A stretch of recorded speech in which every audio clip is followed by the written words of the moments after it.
મારું નામ ગિરિરાજસિંહ નવલસિંહ ઝાલા. હું આરોગ્યનગર વિસ્તારનો રહેવાસી છું. જે તે સમયે આ રોડ ખોદીને અત્યારે કામ કરેલું છે. આ રોડ કમ્પ્લીટ સારો જ હતો.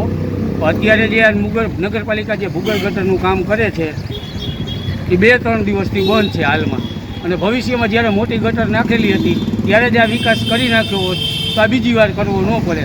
અને અત્યારે જે 3 સોસાયટીનું આ કનેક્શન આમાં જોડેલ છે તો ભવિષ્યમાં સોસાયટીનો વધારો થવાનો છે. તો આ નગરપાલિકાને ફરીથી આ લાઈન નાખવી પડશે. અત્યારે જે પાઇપ નાખે છે એ ખોટા છે.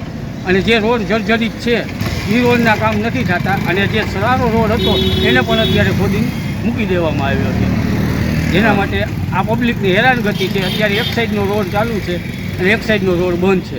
જેથી અકસ્માત અને ગંભીર ઈજા થવાની શક્યતા છે માણસોને, પબ્લિકને.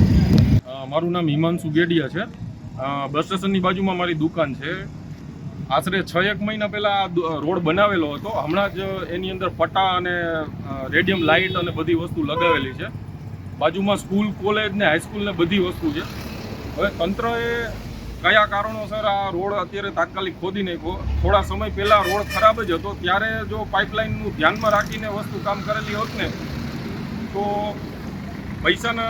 પબ્લિકના પૈસા છે ને ખોટા વેડફાય નહીં. આ વસ્તુને ખાસ ધ્યાન રાખવું જોઈએ સરકારી તંત્ર લોકોએ.